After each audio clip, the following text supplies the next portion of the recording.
Hey guys, what's up? Anthony and Pete, we're back at you guys. We're back with the podcast again. We're here at AB Fitness Center and we specialize in helping people ages 35 plus lose unwanted body fat, get in amazing shape, even though they might have used other trainers before or gimmicky gyms and without the use of fad diets. I'm your host, Anthony Bevilacqua, alongside my co-host here, Big Pete Kacharian. I haven't said that in a while, man. It's been a while, that's for sure. It's been a while. So what's going on? How you doing, bud? I'm doing good. I mean, for anybody that's catching up on this podcast or watching it on video, it's definitely been a long time since we've done one of these. There's probably plenty of new people checking this out too as well. But, same thing, me and you've been doing the same thing behind the scenes since we kind of left off at the last time we were doing this. So for me and you, this is nothing new, but for anybody else tuning in, we got a lot of cool stuff we're going to bring you guys. Yeah, so today we're going to talk about the 3 mistakes people over the age of 40 make in the gym. So this is going to be an interesting topic, again, a little different than what we've done in the past. So if you're listening to this, if you're an old New York Muscle Radio listener, you got us back. Now we're just gearing ourselves toward what we're really marketing down to, what we're really putting ourselves into, who we've been helping the past months. So let's begin, man. So the first thing I think that the issue that most people have over the age of 40, the biggest mistake that they're making in the gym is doing too much cardio. I think that first and foremost, cardio has its place. If you're a runner, obviously cardio is very important. But when it comes to losing unwanted body fat and just feeling better, cardio is going to be that thing that's not really going to make the difference. Yeah, and I think for people over the age of 40, this is more of an issue than I see with younger people, because probably the biggest reason most people over the age of 40 get into weight loss and feeling better and looking better is just overall health. When you're younger, you might not really care too much about health. When you're a little bit older, you're obviously more health conscious, and we'll see that a lot more with people over the age of 40. So you always understand the fact, okay, I need to eat better to be healthier, I need to exercise more to be healthier. And while those things do help to be healthier, there's a difference between exercising and eating for health, and a difference between exercising and eating to lose body fat, to get in better shape and things like that.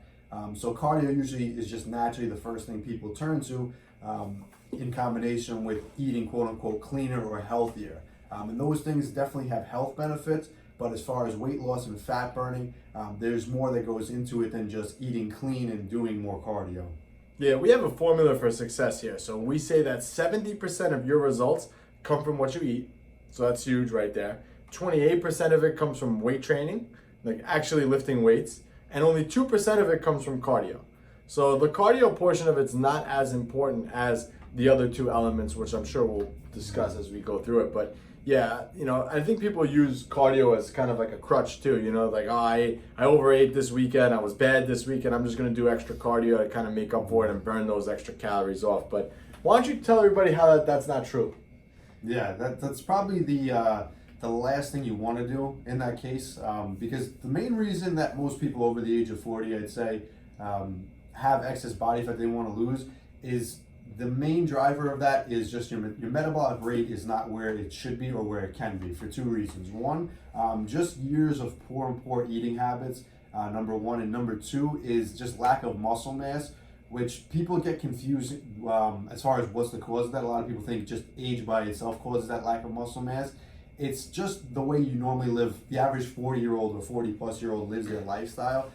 Doesn't really do too many things to increase muscle mass or even maintain it. So naturally, over the years, your body is going to lose some of it. And when that happens, your metabolic rate is going to be much slower. So it's going to be a lot easier to store body fat, a lot harder to burn it. So if your goal is to burn that body fat, doing excess cardio is just going to burn calories, and doing too much of it is actually going to burn more muscle mass. And what happens when you burn more muscle mass, it's even harder to burn body fat, and it's easier to store body fat. So if you get kind of in this negative feedback loop where you eat bad and then you do more cardio, you're not actually helping yourself, you're actually hurting yourself in the long term. In the short term, it might balance out in terms of like total calories in versus calories out. But again, if you do too much excessive cardio, and you're not eating properly and you're not weight training, you're just going to burn more muscle mass than necessary, and then in turn it's going to make it much harder to burn body fat.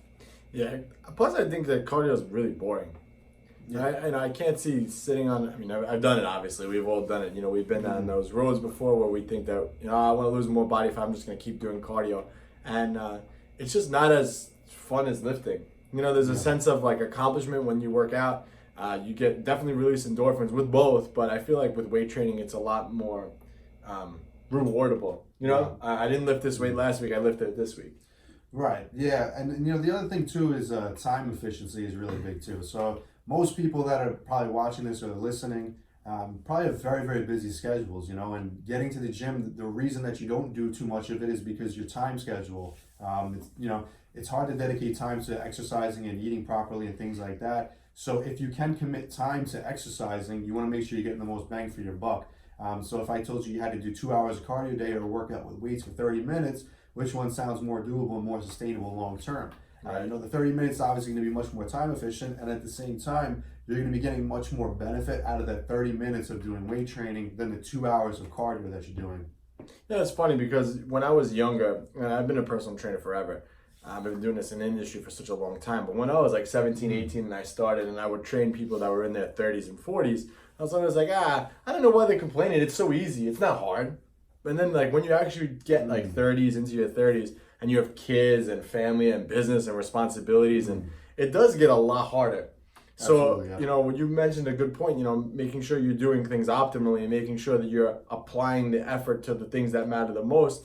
I'd rather put in the effort in the weight training because that's what's actually going to physically change my body.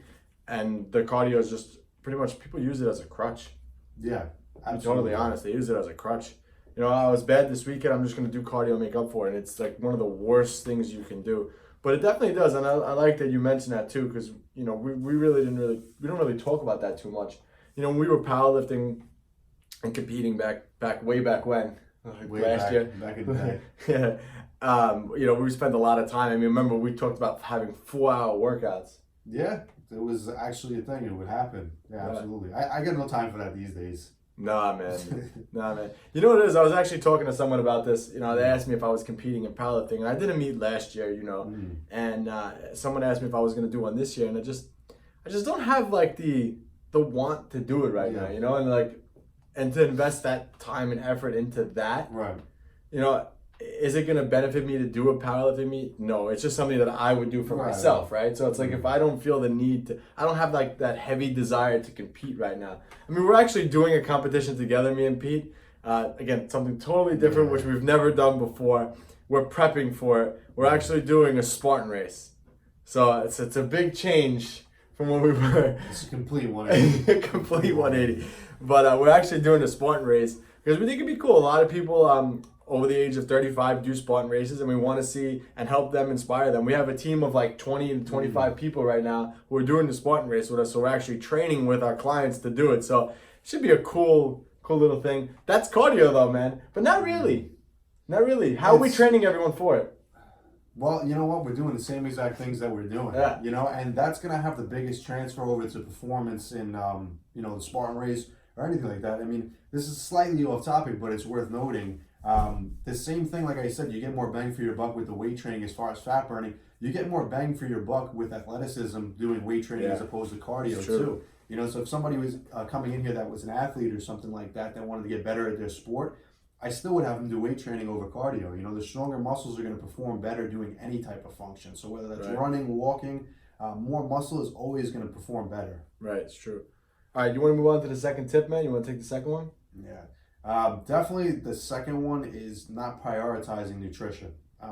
Usually, like I said, people that start coming to us over the age of 40, even 35 plus and above that, again, kind of come to us with the whole thing of health in mind first, because you get to that point where you start gaining that weight, it's unhealthy, and you say, okay, I got to eat correctly, I got to eat healthy, and I got to exercise. So what they'll do is they'll try to use the exercise first to make up for the lack of the nutrition. And again, going back to what we said earlier, you can't make up that, that big part of the equation, because nutrition is going to be the main thing that changes everything. Nutrition is going to be the main thing that's going to help with fat burning. It's going to be the main thing that helps with your overall health, provided that you're eating the proper amount of calories. So you'll have two instances happen. You'll have the one person that usually comes in and they say, okay, I'm going to clean up my diet a little bit, but I want to just do excessive amounts of exercise. I can commit to coming 5, 6, 7 days a week. And they try to do that so they can say, all right, because I still want to have my wine at dinner. I still want to have my cake at, for dessert. But then I'll be good maybe at breakfast and lunch, but I'll come in and I'll do cardio and I'll exercise. So the biggest thing I see with that is they put nutrition secondary to the exercise, which is definitely the opposite of what you want to do. We're a personal training studio here. Obviously, what we focus on when we're here is the exercise, but we make sure everybody that does the exercise properly here follows it up with nutrition outside of the gym. Because if they're coming in here and exercising and they're just eating whatever they want outside the gym, even if it's healthy food, but in excessive amounts, they're not going to see the body fat come off. They're not going to see the weight come off the scale. And it could be very frustrating. So probably the biggest mistake I see in that case is putting the diet second and just saying, okay, I'm going to come in and exercise and try to do 90% of the equation with exercise and 10 with nutrition, and it just doesn't work. Yeah, unfortunately, we tell people this all the time. Nutrition is the hardest part of this all. And you got to understand that. The exercise portion of it's easy. Not that the workout's going to be easy, but okay, I have an appointment, I come in, I work out, I leave. I go to the gym, I force myself to go, I do it, I'm done. That's it. That half hour, done. But the nutrition is all day, 24/7, 365. So it's one of those things that you have to be on top of it because it's all day. And the nutrition is easier to mess up on than actually the workout. Because even if you missed the workout today, but you're able to make up for it tomorrow. Like I missed a workout yesterday actually because my son was sick. So I wasn't able to work out yesterday. I had a busy day, I couldn't do it. So I'm gonna make up for it today. So the workout part of it's easy. But if I messed up with my diet yesterday, I wouldn't be able to do that today. I wouldn't be able to make up for it today. You don't get that day back. Yeah, the diet is the biggest part of the equation. The diet is a lifestyle. Exercise is a lifestyle. All of it is a lifestyle, So if you skip out on it one day, you're not incorporating that into your normal routine. You're not going to see the same type of results as if you took on that full lifestyle. Right. So yeah, the nutrition is definitely the major. I mean, obviously, like I said, 70% of anyone who's listening to his results are going to stem from your nutrition. So if your nutrition's not on point, you're not going to see anything. And I think this wasn't going to be one of the points, but we'll add it to it since we're talking about it because it was really 3 mistakes people make in the gym. But the nutrition is a huge one. But not eating enough protein too. I find that when people get over the age of 30, 35, that it definitely gets harder to eat protein. Most of the time when you're over the age of 35, you're a working professional, you're a doctor, lawyer, whatever have you, real estate agent, you're kind of eating on the go.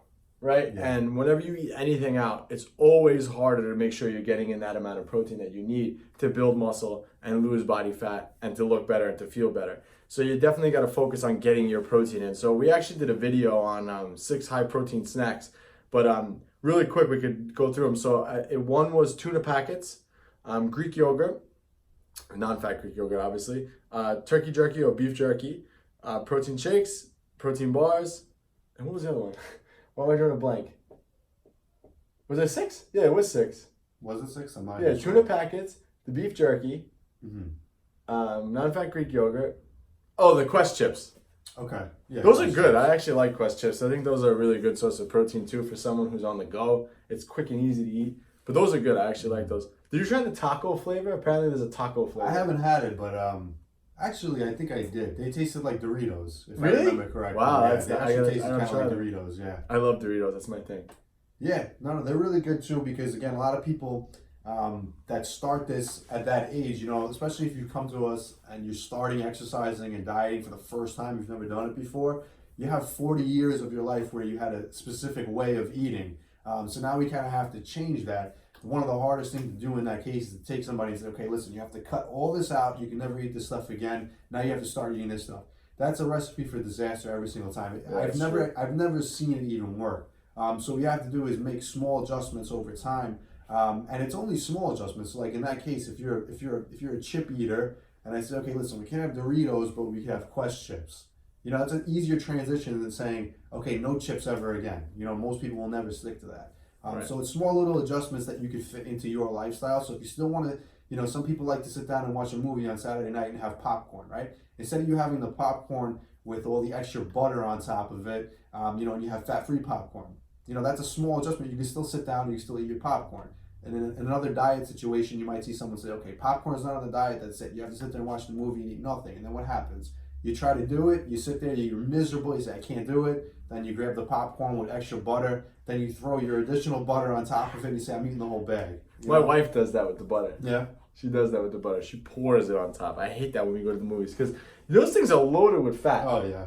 Before you even add the butter. I know, without I the think butter, I think in a medium one there's like 100 grams of fat. Yeah. I'm pretty sure it's like something an like that. excessive amount. I think they compared it to like Big Macs one time, and they said it was like the large bag was like 2 or 3 Big Macs worth of fat. I'd rather eat the Big Macs. Oh yeah, me too. I'd rather eat the Big Macs than that. But popcorn's actually not a bad food, Right, period. exactly. But regular plain popcorn without butter. It's Yeah. bad when you do it like that. Mm-hmm. But also, at the same token, what you just said, like we go to the movies, my wife gets the popcorn, she puts the butter in it. Mm-hmm. I don't want all that excess fat. Right.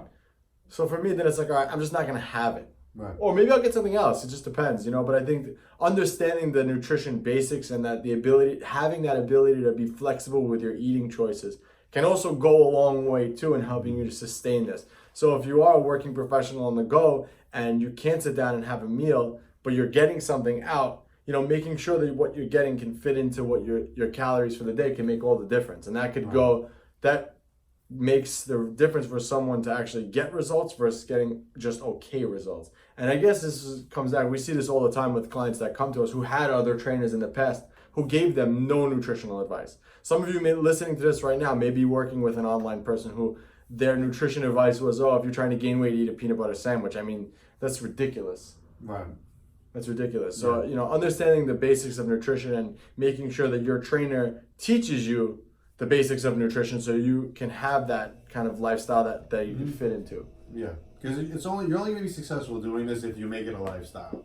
If you don't understand how to do this forever, you're not going to be successful long term. If I give you a type of plan that you could follow strictly for 4, 8, or 12 weeks and you can lose a few pounds, 10, 15 pounds, that's great. But then if you don't know how to follow up with that and make it a lifestyle and then be consistent with it over time, you'll just gain that weight back, and in most cases, you'll probably gain even more weight back than when you started with. Right. So at the end, you're worse off than when you started with. So there has to be a plan to make it a lifestyle long term. When you first start, you have to say to yourself, okay, how can I do this long term? How can I do this forever?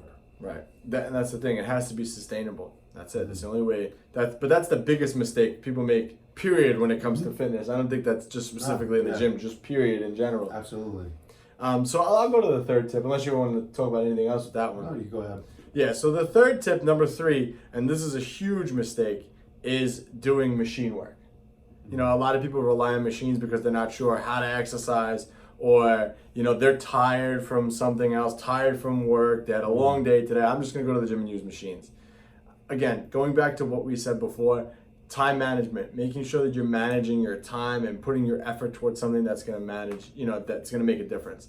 Let's just say, for example, all right, we only have 30 minutes to work out, whatever it is, and we want to get a quick leg workout in. So if we did leg extensions, we're only going to work 4 muscles doing leg extensions, right? Everybody knows what the leg extension machine is, right? I don't think she's just sitting there, your legs go like that, right? Or you could do a squat.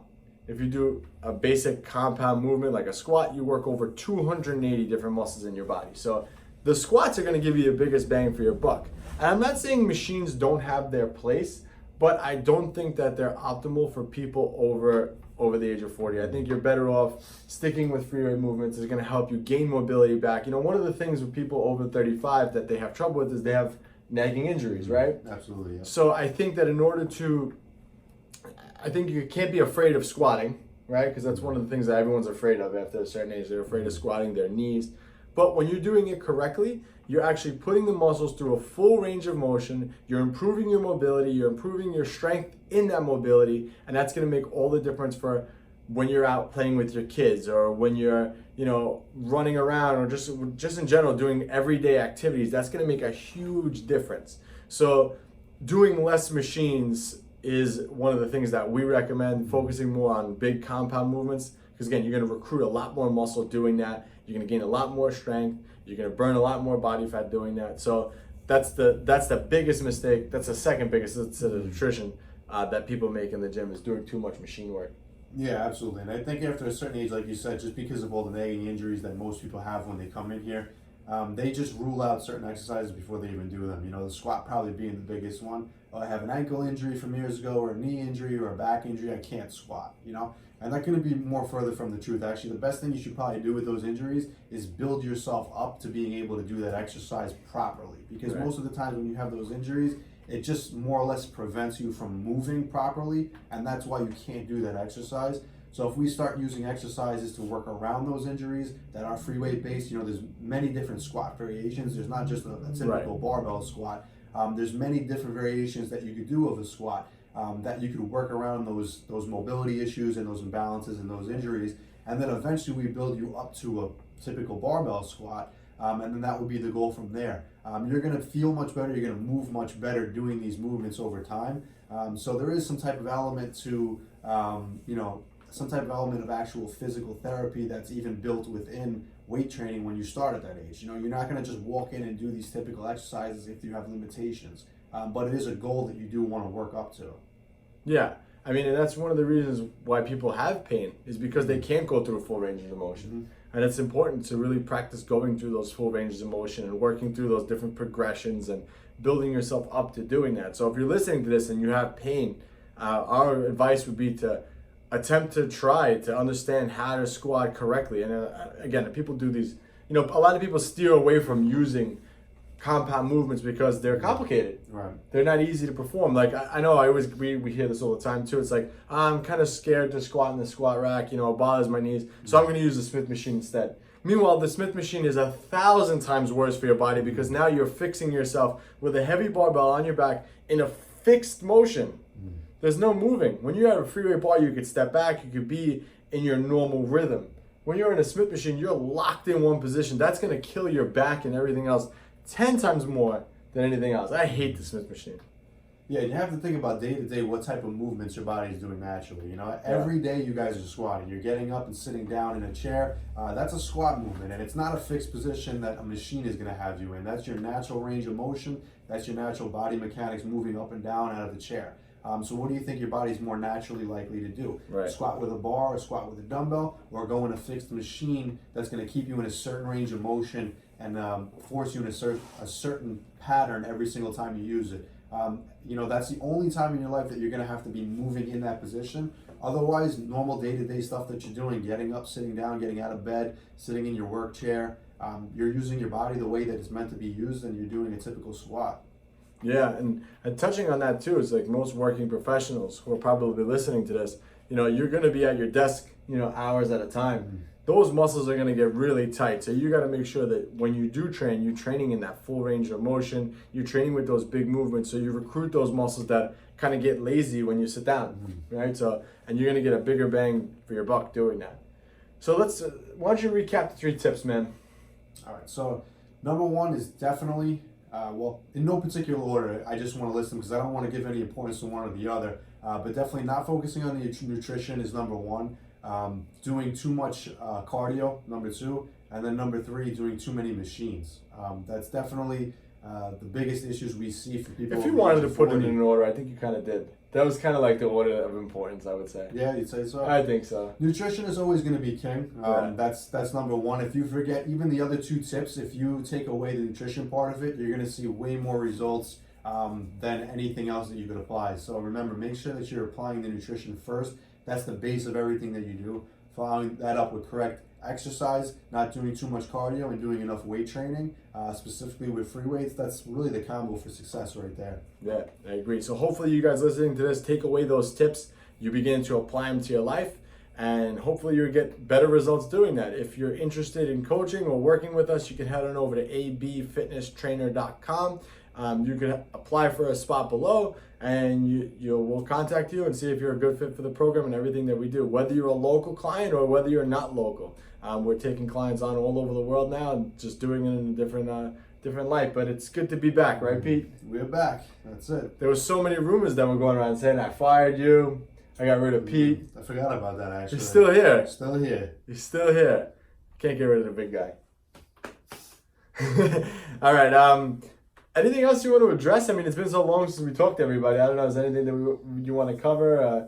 And we're, like I said, we're glad to be back. No, we're just we're excited to be putting out new content for you guys again. So again, just like we've done previously, any specific content you guys want put out there, feel free to reach out to us and request topics for podcasts and videos and things like that. We're doing this specifically for what you guys want. So any topics, just feel free to request them, and we'll put that out for you guys. Yeah. So for those of you listening to this on the podcast, it's New York Muscle Radio Podcast, but we're going to be rebranding it. So I'm going to put this out, a couple of them on the New York Muscle Radio, and then we're going to change the name to it too. So if you've subscribed to that feed already, just keep subscribing. And don't forget to subscribe. Hit that subscribe button if you're a new listener, because that helps us tremendously in getting the good word out there.